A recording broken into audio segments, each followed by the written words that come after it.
neon vacancy sign flickered weakly in the darkness, a lonely beacon on an empty stretch of highway. I pulled into the gravel lot, my headlights illuminating peeling paint and sagging gutters. This wasn't the place I'd planned to stay, but after 12 hours on the road, any port in a storm would do. I killed the engine and silence engulfed me. The air was thick with the promise of rain, and a chill ran down my spine that had nothing to do with the weather. Something about this place felt off, but it was nearly midnight, and the next town was at least an hour away. I didn't have much choice. Grabbing my overnight bag, I made my way to the office. A bell jangled discordantly as I pushed open the door, and the smell of stale cigarettes assaulted my nostrils. Behind a scratched plexiglass window sat a man who looked as worn and faded as the motel itself. "Evening," I said, forcing a smile. "Got any rooms available?" The clerk's eyes darted to something behind him before settling on me. "Yeah," he mumbled, reaching for a key. "Just you?" I nodded, sliding my credit card across the counter. As he processed the payment, I noticed his hands were shaking slightly. Probably too much coffee, I told myself, but a nagging voice in the back of my mind whispered that something wasn't right. "Room 12, he said, pushing the key towards me. "End of the row, on the left." I thanked him and turned to leave, but hesitated. "Everything okay?" I asked, unable to shake the feeling of unease. His eyes widened almost imperceptibly. "Fine," he said, too quickly. "Why wouldn't it be?" I shrugged, deciding not to push it. "No reason. Good night." As I walked back into the night, I could feel his eyes on me. The lot was empty except for my car and an old pickup truck I assumed belonged to the clerk. Moths fluttered around the dim porch lights, creating eerie, dancing shadows. Room 12 was exactly where he said it would be. The key stuck in the lock, requiring some jiggling before the door finally swung open with a creak. Inside, the room was basic but clean enough. A double bed with a faded floral comforter, a small desk, and a TV that had probably been cutting edge in the 90s. I set my bag down and did a quick sweep of the room, checking for bed bugs and making sure the bathroom wasn't too horrifying. Satisfied that it would do for one night, I flopped onto the bed, the springs protesting loudly. That's when I heard it, a muffled sound, barely audible over the hum of the ancient air conditioner. I sat up, straining my ears. There was again a cry, a shout. It was hard to tell, but it definitely sounded human. I got up and pressed my ear to the wall, but the sound wasn't coming from the neighboring room. It seemed to be coming from outside, or maybe below. The clerk had said I was at the end of the row, so there shouldn't be another room on the other side. Curiosity got the better of me. I cracked open the door and peered out. The night was still, the only sound the distant hum of traffic on the highway. I was about to go back inside when I heard it again, louder this time. Definitely a cry, and definitely human. My heart began to race. What was going on? Should I call the police? But what would I tell them? That I heard a weird noise at a sketchy motel? They'd probably laugh me off the phone. I decided to investigate further. Slipping on my shoes, I stepped outside, letting the door close softly behind me. The cry came again, and this time I was certain it was coming from the direction of the office. Keeping close to the wall, I crept along the row of rooms. As I neared the office, the sounds became clearer. It was a woman's voice, punctuated by what sounded like sobs. "Please," I heard her say. "You don't have to do this." A man's voice responded, too low for me to make out the words. My blood ran cold. This was bad, really bad. I reached for my phone, ready to call 911, only to realize I'd left it in the room. Cursing silently, I weighed my options. Go back for the phone and risk losing valuable time? Try to intervene myself? Or just run? The woman's voice rose again, this time in a scream that was quickly muffled. That made the decision for me.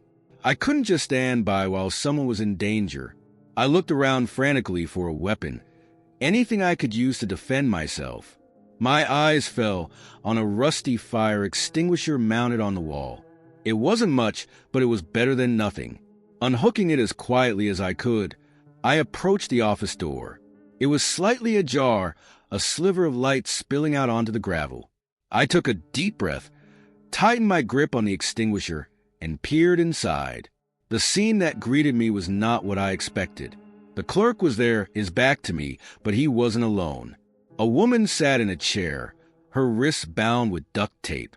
Tears streaked her face, and a nasty bruise was forming on her cheek. But it was the third person in the room that made my blood run cold.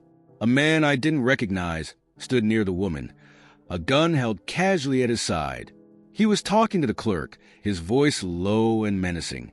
"You know the drill, Pete," he was saying. "You keep your mouth shut. We all walk away happy." "Well," he chuckled, glancing at the woman, "most of us, anyway." I must have made a noise, because suddenly all eyes were on me. For a moment, time seemed to stand still. Then everything happened at once. The gunman swore, raising his weapon. The clerk dove for cover. The woman screamed. And I, operating on pure adrenaline, burst through the door and squeezed the handle of the fire extinguisher. A cloud of white powder filled the air. I heard coughing, swearing, the sound of something heavy hitting the floor. I swung the extinguisher wildly, feeling it connect with something solid. Suddenly, a hand grabbed my arm. I yelped, swinging around, but it was the clerk. "This way," he shouted, pulling me towards a door I hadn't noticed before. We stumbled through, emerging into a back alley. The clerk slammed the door shut behind us, bracing it with his body. "What the hell is going on?" I gasped, my heart pounding so hard I thought it might burst out of my chest. "No time," he panted. "We need to get out of here." "My truck. It's just around the corner." I hesitated. "The woman. We can't leave her." He shook his head. "It's too late for her. Been too late since they brought her here. But we can still save ourselves if we move now." As if to emphasize his point, we heard shouts and the sound of breaking glass from inside. The clerk grabbed my arm again, and this time I didn't resist. We ran to his truck, scrambling inside just as the office door burst open. In the rear-view mirror, I saw the gunman emerge, his face a mask of rage. The engine roared to life, and we peeled out of the lot, gravel spraying behind us. I twisted in my seat, watching the motel recede into the darkness. The last thing I saw before we turned onto the highway was the neon vacancy sign, still flickering its false promise of shelter. We drove in silence for several miles, the only sound our ragged breathing and the hum of tires on asphalt. Finally, when I felt like I could speak without my voice shaking, I turned to the clerk. What was that? Who were those people?" He sighed, his knuckles white on the steering wheel. "Bad people. The kind you don't want to cross. They've been using the motel for their business, bringing girls through, selling them off. I didn't want any part of it, but they didn't give me a choice. I felt sick. Why didn't you call the police?" He laughed bitterly. "You think I didn't try? They've got people everywhere. Cops, judges, no one would help. And they made it clear what would happen to my family if I made trouble." I slumped in my seat, trying to process everything. "So what now?" He was quiet for a long moment. "Now we run. It's all we can do. They'll be looking for us both." The reality of the situation hit me, like a punch to the gut. In the space of an hour, my life had been completely upended. I was now a fugitive, running from people who wouldn't hesitate to kill me. And for what? Being in the wrong place at the wrong time? But as I thought about the woman in that room, about what might have happened to her and who knows how many others, I knew I couldn't have done anything differently. The guilt of walking away would have haunted me forever. We drove through the night, putting as much distance between us and the motel as possible. I don't know what the future holds, or if we'll ever be truly safe. But I do know that I'll never again see a roadside motel without wondering what secrets it might be hiding behind its flickering neon sign. As dawn broke, painting the sky in shades of pink and gold, I realized something. In trying to save someone else, I may have lost everything, but I had also found a strength I never knew I possessed. Whatever came next, I would face it head on. After all, I had already survived the night from hell at the Vacancy Motel. I should have known better than to eat the food, but when you're bone-tired from a 14-hour drive and haven't had a proper meal since breakfast, even questionable room service starts to look appealing. If only I'd listened to my gut instinct instead of my growling stomach. Maybe then I wouldn't be lying here, paralyzed, listening to someone trying to break into my room. But let me back up. My name's Alex, and or I guess I should say I was, a traveling salesman. Medical supplies. Not the most glamorous job in the world, but it paid the bills and let me see a bit of the country. This particular trip had taken me through 3 states in as many days, with one last pitch scheduled for tomorrow morning before I could head home. I pulled into the Pinewood Lodge Motel just after 9 p.m. It wasn't much to look at, just another cookie-cutter budget motel on the outskirts of a small Midwestern town. But it was cheap, and more importantly, it was there. My eyelids had been getting heavier with each passing mile, and I knew I couldn't safely stay on the road much longer. The check-in process was quick and impersonal, just the way I liked it. The night clerk barely looked up from his phone as he handed me the key to room 118. I trudged down the outdoor corridor, my wheeled suitcase bumping along behind me. The room was about what you'd expect for $40 a night. Thin carpet that had seen better days, a bed that sagged slightly in the middle, and a TV that probably still had a VCR attached to it. But it was clean enough, and the AC worked. That's all I really cared about. I was about to collapse onto the bed when my stomach let out a growl loud enough to wake the dead. Right, food. I hadn't eaten since that sad excuse for a breakfast burrito I'd grabbed at a gas station that morning. There was a laminated menu on the nightstand advertising 24-hour room service. I snorted. Room service was a pretty generous term for what was clearly just a sad selection of microwavable meals. But beggars can't be choosers, right? I picked up the ancient landline phone and dialed the front desk. The same bored-sounding clerk answered. "Yeah. Can I get the chicken Alfredo and a Coke?" I asked, not bothering with pleasantries. 15 minutes, he grunted and hung up. I kicked off my shoes and flipped on the TV, surfing through basic cable channels until I landed on a rerun of some 90s sitcom. The laugh track washed over me, mind-numbing in its repetitiveness. Perfect. A sharp knock at the door jolted me out of my TV-induced stupor. Had it really been 15 minutes already? I heaved myself off the bed and opened the door. A young guy in a wrinkled uniform stood there, holding a tray. He didn't meet my eyes as he thrust the tray at me. "Chicken Alfredo and Coke," he mumbled. "Thanks," I said, reaching for my wallet. But he was already walking away, hands shoved deep in his pockets. Okay then, I guess they weren't big on customer service here. I set the tray down on the small desk and peeled back the plastic cover. The pasta looked, well, about as appetizing as you'd expect from motel room service. But it was hot, and I was hungry. I took a bite. It wasn't great, but it wasn't terrible either. There was an odd aftertaste that I couldn't quite place. But I chalked it up to cheap ingredients and too much time under a heat lamp. I washed it down with big gulps of Coke, grimacing at the slightly flat taste. I managed to finish about half the pasta before my stomach started to protest. Maybe I just lost my appetite after that first underwhelming bite. I pushed the tray aside and stretched out on the bed, my eyelids already growing heavy. The sitcom's laugh track seemed to be getting louder, more distorted. I reached for the remote to turn it down, but my arm felt strangely heavy. In fact, my whole body felt like it was sinking into the mattress, as if gravity had suddenly doubled. Alarm bells started going off in my head, but they seemed far away, muffled. Something was wrong. Very wrong. I tried to sit up, but my muscles wouldn't cooperate. Panic rose in my throat as I realized I couldn't move at all. The room spun around me, the cheap floral wallpaper blurring into a nauseating swirl of colors. My thoughts became sluggish, each one struggling to form through a haze of cotton wool that seemed to have replaced my brain. Drugged.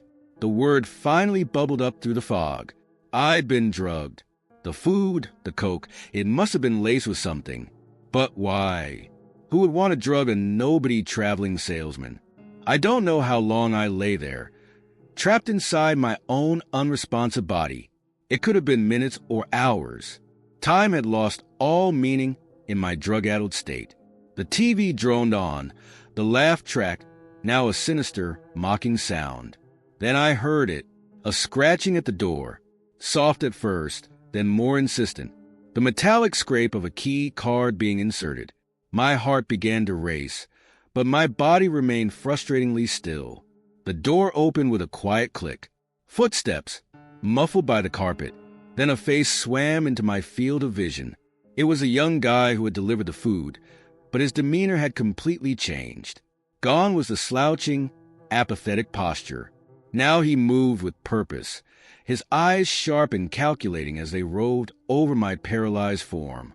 "Looks like Sleeping Beauty's still out cold," he said, his voice no longer a mumble but clear and confident. "Better work fast, though. Don't know how long the stuff will last in his system." Another set of footsteps entered the room. A deeper voice responded, "Check his wallet first.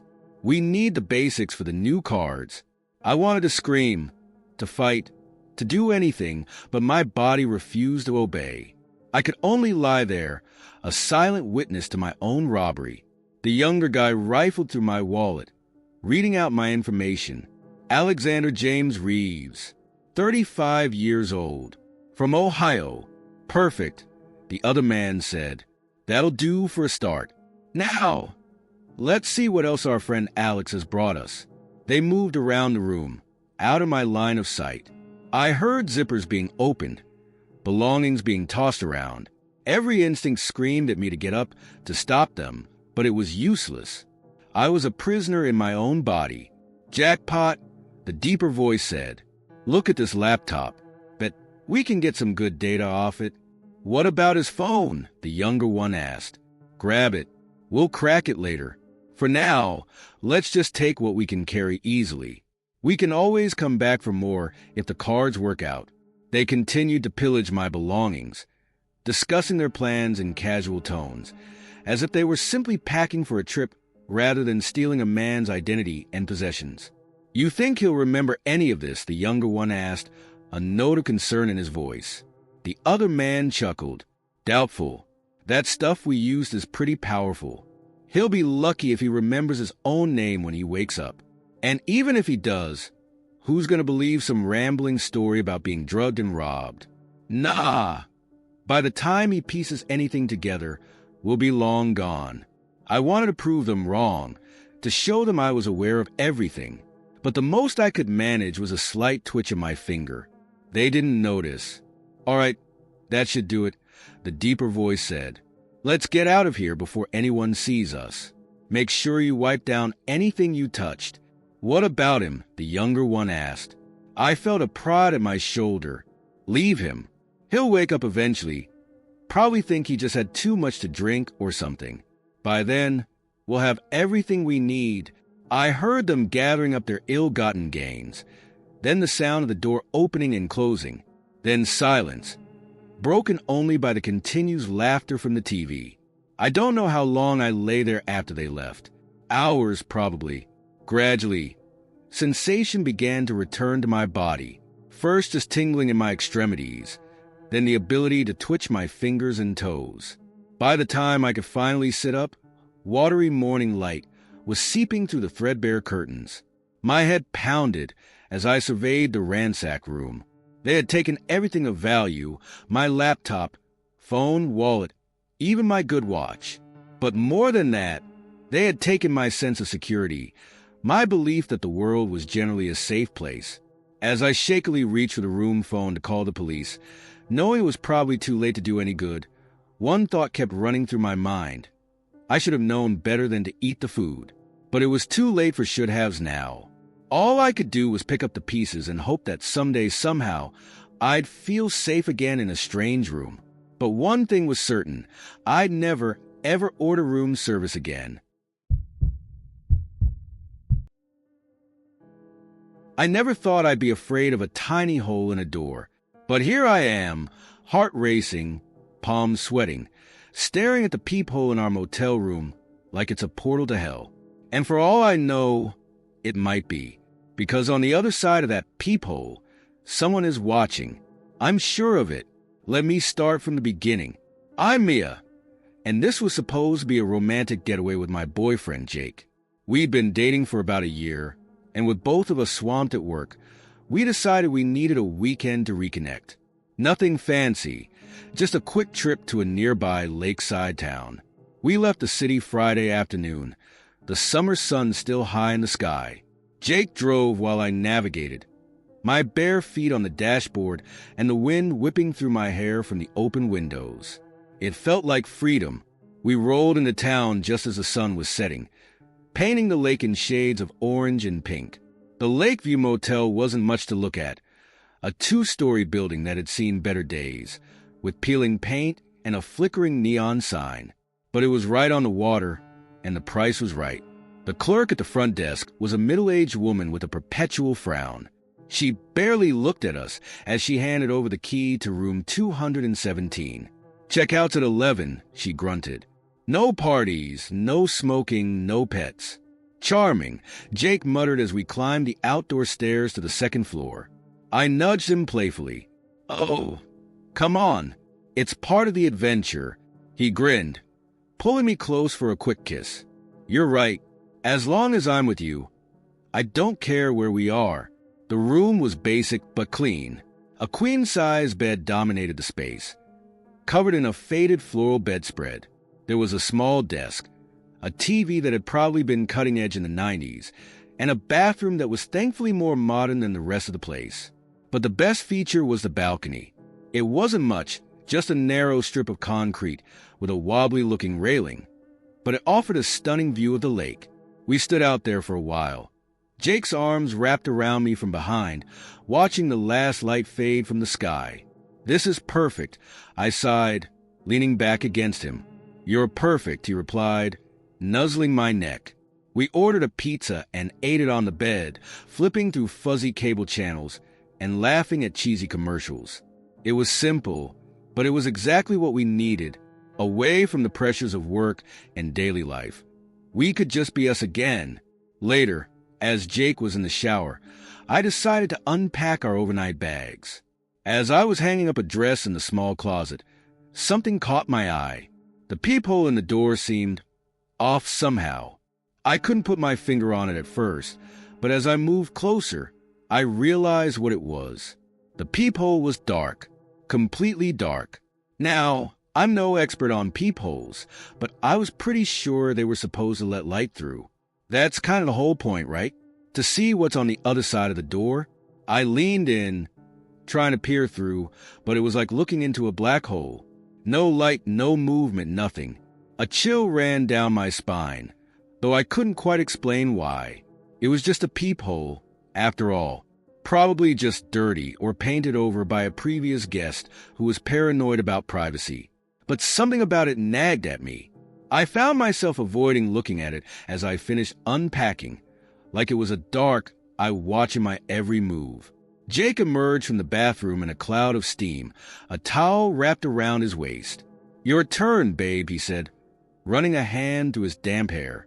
I hesitated, then asked, "Hey, does something seem weird about the peephole to you?" He frowned, walking over to the door. "Huh," he said, leaning in close. "It's really dark. Weird, right?" I said, relieved it wasn't just me. "Should we say something to the front desk?" Jake shrugged. "Nah, it's probably nothing. Anyway, do you really want Grumpy at the desk coming up here to check it out? She'd probably just grunt at us and leave." He had a point, and maybe I was making a big deal out of nothing. I tried to push the unease out of my mind as I headed for the shower. The hot water helped relax me, washing away the tension I hadn't realized I'd been holding. By the time I came out, wrapped in one of the motel's scratchy towels. I had almost forgotten about the peephole. Almost. As I was drying my hair, I caught a glimpse of the door in the mirror. The peephole seemed to stare back at me, a tiny black void in the white-painted wood. I shivered, quickly looking away. Jake noticed my discomfort. "Hey, you okay?" he asked, pulling me into a hug. I nestled into his chest, breathing in his familiar scent. "Yeah, I'm fine. Just being silly, I guess." He kissed the top of my head. "Well, I know, just a thing to take your mind off it," he said with a mischievous grin. And for a while it worked. We lost ourselves in each other, the rest of the world fading away until it was just us, tangled in the sheets, breathless and laughing. But later, as Jake slept peacefully beside me, I found myself wide awake, staring at the ceiling. The room was dark, lit only by the faint glow of the digital alarm clock and slivers of moonlight peeking through the gaps in the curtains. And there, in the shadows, was the door, with its peephole that seemed more like a black hole, sucking in all light and warmth. I tried to rationalize it. It was just a peephole, just a small, harmless hole in a door. But the longer I stared at it, the more convinced I became that something was wrong.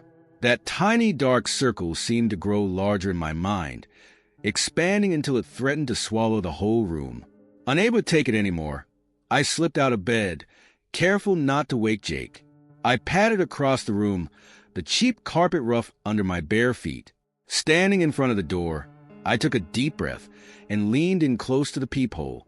Nothing, just impenetrable darkness. But as I started to pull away, I caught a flicker of movement, so fast I might have imagined it, but I was sure I'd seen something shift on the other side. My heart began to race. I pressed my eye against the peephole again, straining to see anything in the blackness.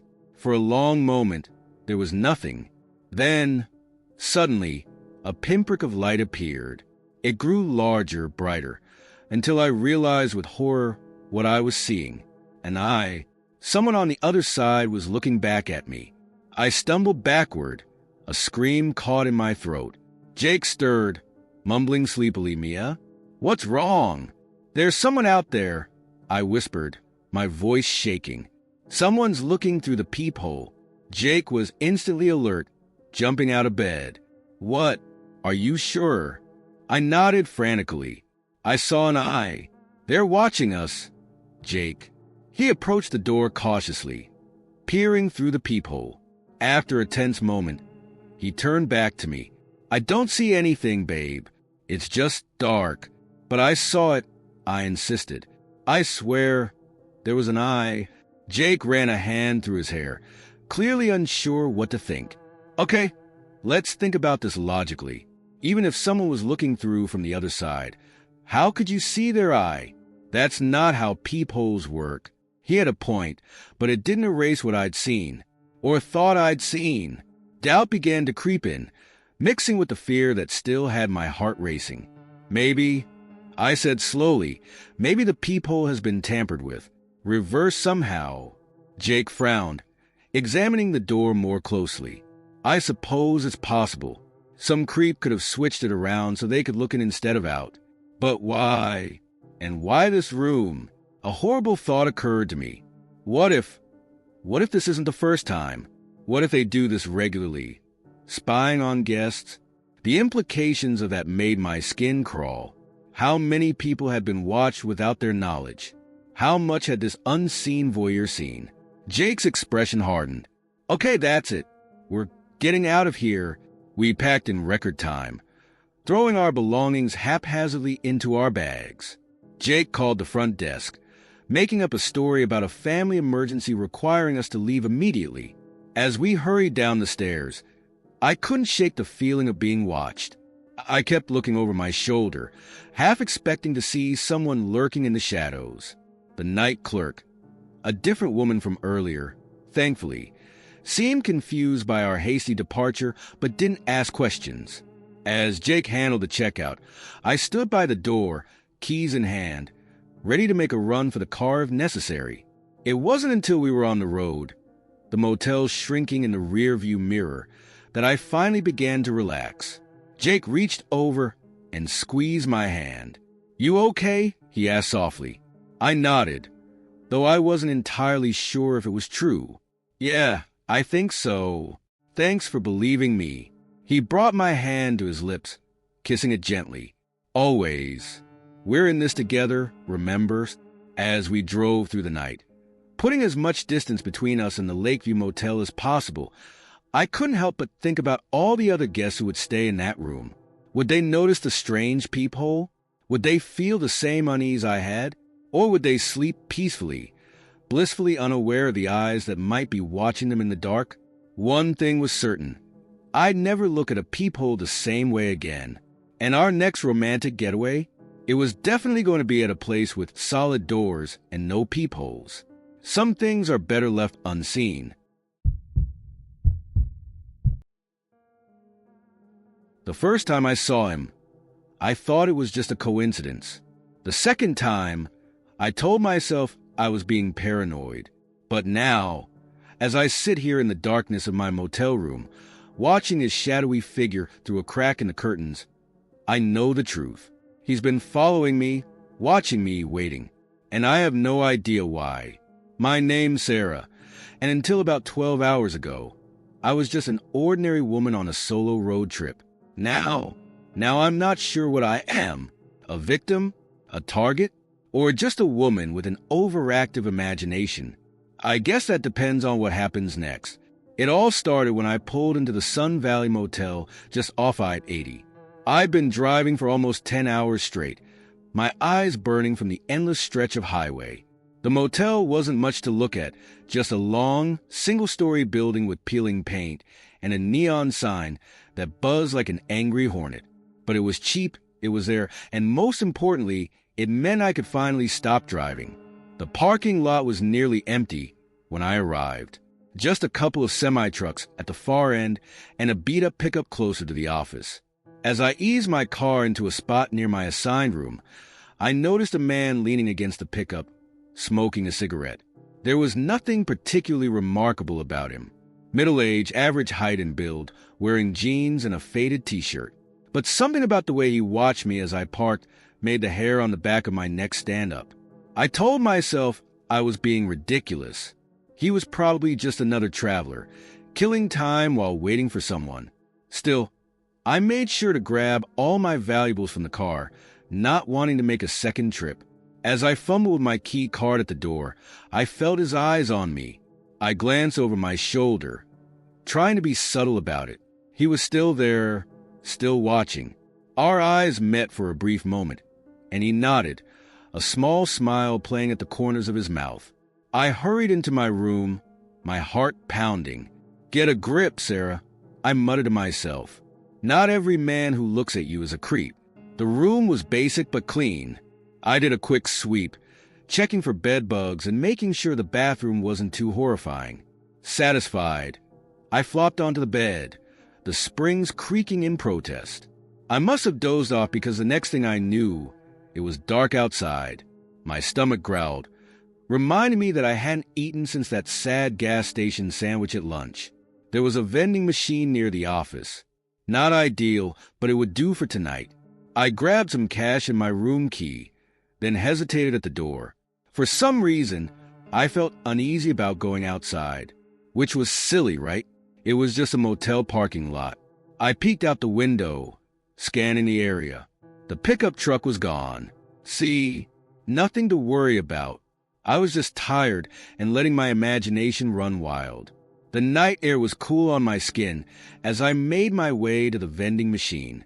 The parking lot was eerily quiet, the only sound the distant hum of traffic from the highway.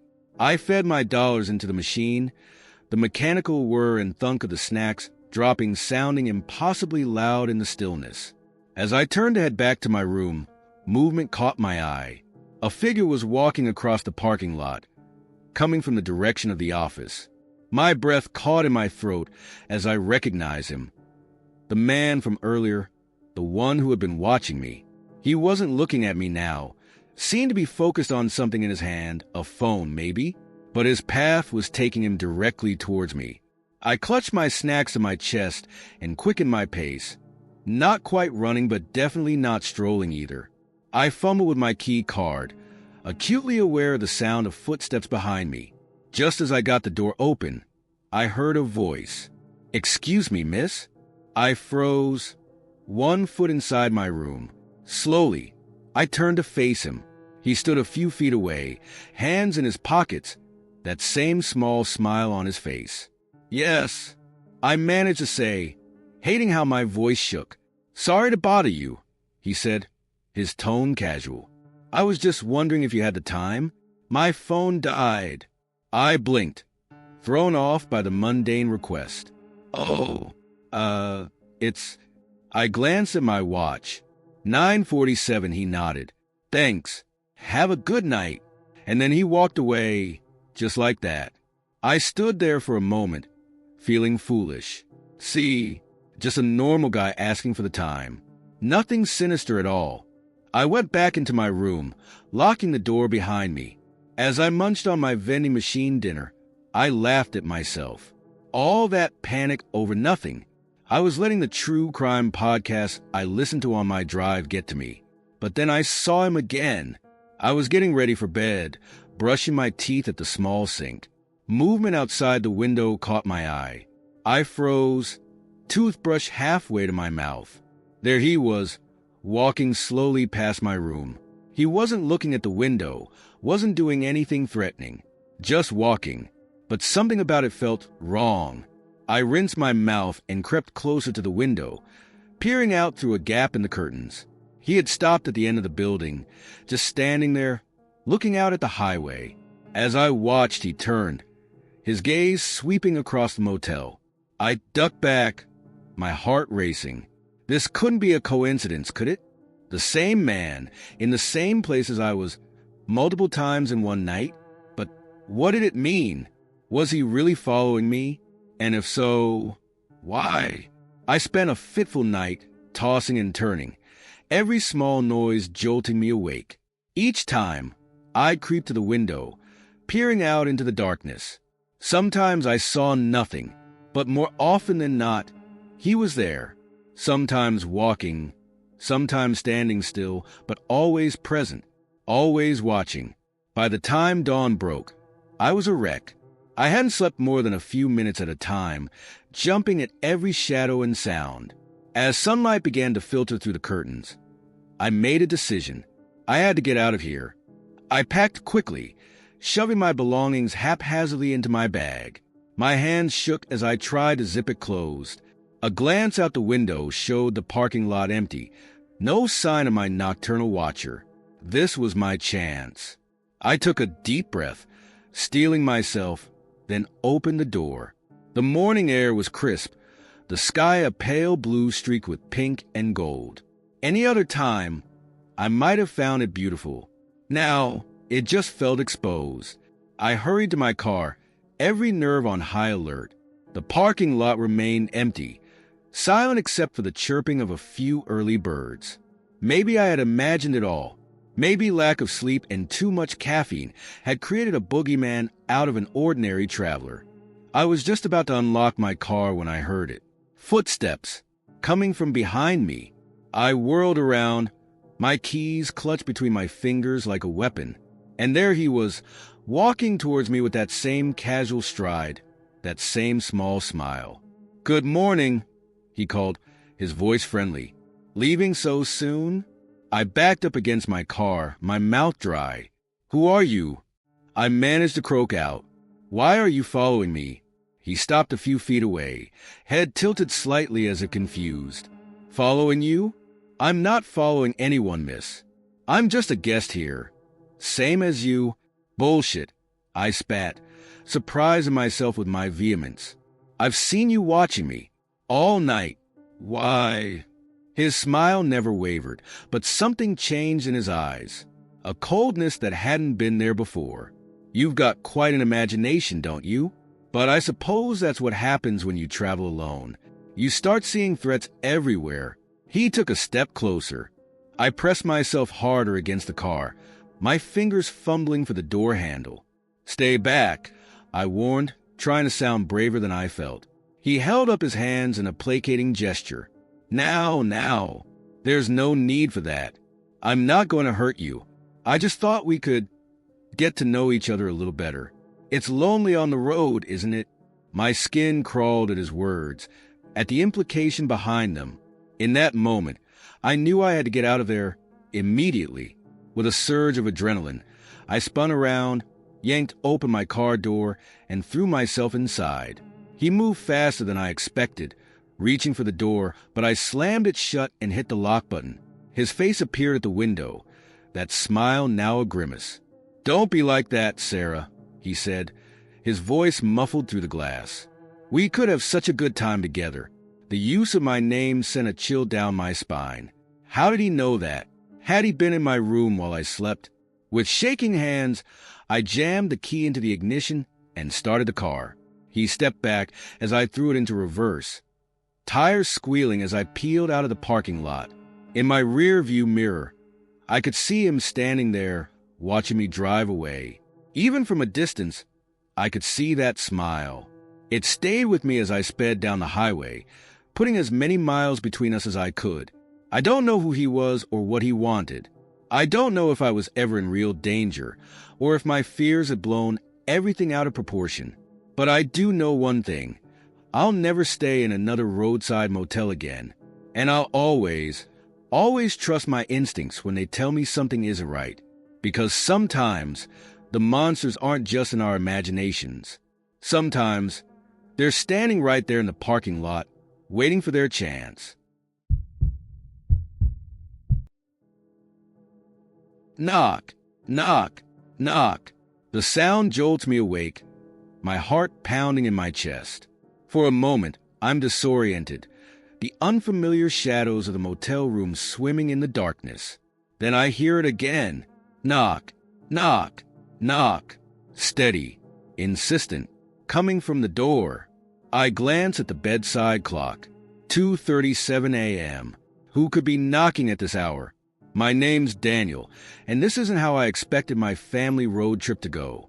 But then again, nothing about this night is going according to plan. It started innocently enough. My wife, Lisa, our two kids, Emma, 10, and Tyler, 8, and I were on our way to my parents' place for their 40th anniversary. We'd been driving all day, the kids getting progressively crankier as the miles ticked by. When we saw the sign for the Pine Grove Motel, it seemed like a godsend. Just one night to rest. Then we'd finish the drive in the morning. The motel was nothing special.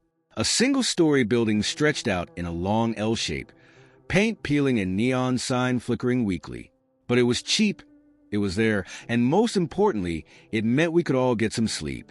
The night clerk barely looked up from his phone as he handed us the key to room 113.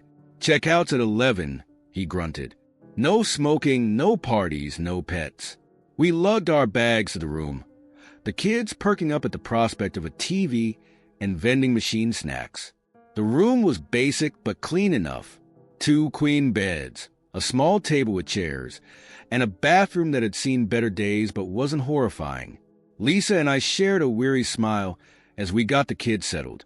It wasn't the Ritz, but it would do for one night. We all fell asleep quickly, exhausted from the long day of travel. And then, knock, knock, knock. I sit up in bed, my eyes straining in the darkness. Lisa stirs beside me. "Dan," she mumbles sleepily. "What's that noise?" "Someone's at the door," I whisper back. "Stay here with the kids. I'll check it out." I swing my legs out of bed, wincing as my feet hit the cold floor. The knocking comes again, somehow both softer and more insistent. Knock, knock, knock. I approach the door cautiously, my heart racing. Who could it be? The night clerk? Another guest? Or someone with more sinister intentions? "Who's there?" I call out, trying to keep my voice steady. No response, just silence. I reach for the door handle, then hesitate. Should I open it? What if it's someone dangerous? "Hello." I try again. "Can I help you?" Still nothing. I press my eye to the peephole, but all I can see is darkness. Whoever or whatever, is out there standing to the side, out of view. I take a deep breath and crack the door open, just a few inches. The safety chain pulls taut. There's no one there. The walkway outside our room is empty, dimly lit by flickering fluorescent lights. A cool breeze carries the scent of pine and car exhaust, but there's not a soul in sight. Confused and more than a little unnerved, I close and lock the door. Maybe I imagined it, or maybe it was just some drunk guest who got the wrong room and wandered off. What was it? Lisa asks as I climb back into bed. Nothing, I say, trying to sound more confident than I feel. Must have been the wind or something. She nods, already drifting back to sleep. I lie there, staring at the ceiling, listening intently. But all I hear is the soft breathing of my family and the distant hum of traffic from the highway, just as I'm starting to relax. To believe it really was nothing. Knock, knock, knock. This time, it's not coming from the door. It's coming from the wall behind the headboard. I sit bolt upright, my blood running cold. Lisa stirs again. Dan, what's wrong? Before I can answer, the knocking moves. Now it's coming from the wall near the TV, then the bathroom door, then back to the main door. Knock, knock, knock, knock, knock, knock. A steady rhythm, circling the room. Lisa is fully awake now, her eyes wide with fear. What's happening? She whispers. I shake my head, at a loss for words. The kids are starting to stir, Emma rubbing her eyes sleepily. Daddy, she mumbles. What's that noise? I force a smile, trying to keep my voice calm. It's nothing, sweetheart. Just go back to sleep. But the knocking doesn't stop. If anything, it gets louder, more insistent. It's coming from all around us now, a cacophony of knocks that seems to shake the very walls. Tyler starts to cry, and Emma isn't far behind. Lisa pulls them both close, her face pale in the dim light, filtering through the curtains. We need to get out of here, she says, her voice shaking. I nod, already moving to grab our bags. Pack up quickly. We'll go to the car. We throw our belongings haphazardly into our suitcases, the knocking a constant, maddening backdrop. The kids are fully awake now, clinging to Lisa as she tries to gather our things. Just as we're about to make a run for it, the knocking stops. The sudden silence is almost as unnerving as the noise was. We all freeze, hardly daring to breathe. For a long moment there's nothing. No sound, no movement. Just the four of us, huddled together in the middle of a dingy motel room, our hearts pounding in unison. Then, slowly, the door handle starts to turn. Lisa lets out a small gasp, clutching the kids tighter. I step in front of them, my eyes fixed on the door, my body tense and ready to... What? Fight? Against what? The handle turns fully, and the door begins to open. I brace myself for whatever horror is about to reveal itself. But it's not a monster that steps through the door. It's not a ghost or a demon or an axe-wielding maniac. It's the night clerk. He looks exactly as he did when we checked in, bored, slightly disheveled, his eyes barely focusing on us. Is there a problem? He asks, his voice flat and uninterested. For a moment, we all just stare at him, too shocked to speak. Then the words start tumbling out of me. Problem? Yes, there's a problem. There was knocking all around the room. For hours. Didn't you hear it? How did you open the door? It was locked. He blinks slowly, looking at me like I'm speaking a foreign language. Sir, there haven't been any disturbances reported tonight, and I have a master key for all the rooms. Are you sure you weren't dreaming? I look back at Lisa and the kids, seeing my own confusion and fear mirrored in their faces. Had we imagined it all? No. No, it had been real. The knocking, the fear, it was too vivid, too intense to have been a dream. We're leaving, I say firmly, grabbing our bags. Now, the clerk shrugs, stepping aside. Checkout's at 11, but suit yourself. We hurried past him, The kids still sniffling, Lisa and I scanning the walkway nervously. But there's nothing unusual out here, just a nearly empty parking lot and the glow of the highway in the distance. As we're throwing our bags in the car, I glance back at our room. The clerk is standing in the doorway, watching us. There's something off about his posture, about the way he's looking at us. It sends a chill down my spine. We pile into the car, and I peel out of the parking lot, gravel spraying behind us. In the rear-view mirror, I can see the Pine Grove Motel receding into the darkness. For a moment, I think I see multiple figures standing outside our room, all of them watching our departure. But when I blink, it's just the clerk, still standing alone in the doorway.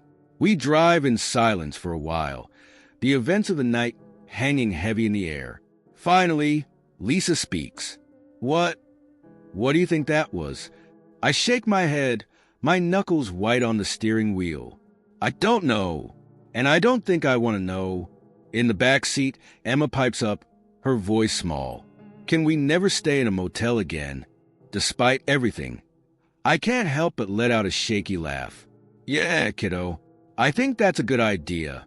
As we continue down the dark highway, putting as much distance between us and the Pine Grove Motel as possible, I can't shake the feeling that we narrowly escaped something that wasn't quite ready to let us go. I don't know what happened in room 113 that night. Maybe it was some elaborate prank. Maybe it was a shared hallucination brought on by exhaustion and an unfamiliar place. Or maybe it was something else entirely. But one thing's for certain, I'll never ignore a mysterious knocking again. Because sometimes the real horror isn't what's on the other side of the door. It's not knowing if you should open it at all.